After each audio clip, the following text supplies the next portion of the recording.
Ça, c'est commun, ça arrive à tout le monde. Quoi faire quand tu cales un boc, soit que tu fais une femelle, soit que tu fais un boc, puis soudainement, plus de son, plus d'image. Il peut te répondre.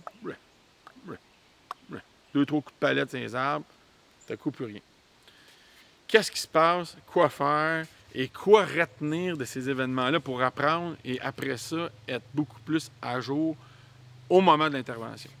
En général, qu'est-ce qui se passe? C'est que dans la vraie vie des orignaux, la femelle, elle bouge, le mâle, il bouge, puis ils finissent par avoir une rencontre. Le fait d'être dans une cache, à fortiori dans un arbre, puis être complètement immobile, on envoie un drôle de message au mâle. En ce sens qu'une femelle qui est en route ou qui est full ostrus, elle n'est pas tapée après un arbre, elle n'est pas attachée avec un chain block à 18 pieds dans les airs. Elle est mobile, elle marche, elle casse des branches, elle urine, elle est en mouvement. Puis l'orignal, avec ses grandes oreilles, il est capable de capter le mouvement. Et à ce moment-là, il est plus convaincu.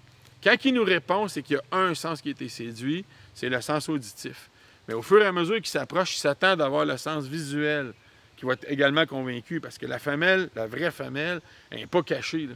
Elle n'est pas dans une infrastructure, là, dans une grotte. Là. Le boc, il s'approche, puis là, il y a un eye contact avec, un contact visuel. Il vient séduire un deuxième sens. Et généralement, il va séduire un troisième sens parce que si elle est en période de stress, elle va avoir uriné au sol. Elle-même, son enveloppe corporelle dégage des odeurs. Et là, tous ses sens sont séduits. Et là, il va rentrer. Là. Il va s'en venir. Puis là, on va le voir, là, il n'y a aucun mécanisme de défense. Mais pourquoi qu'il arrête? C'est parce que ces sens-là ne sont pas séduits et parce que le chasseur fait preuve d'immobilisme. Donc, à ce moment-là, la stratégie, c'est de casser des branches, c'est de jouer dans l'eau et à la limite, c'est de faire semblant qu'on s'en va.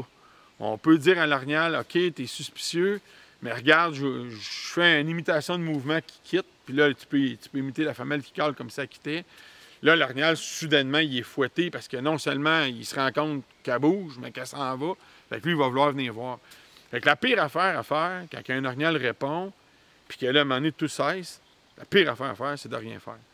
Donc, dans cette chronique-là, on a introduit un paquet d'éléments pour vous faire comprendre la dynamique qui fait qu'un orignal va s'immobiliser, va devenir suspicieux.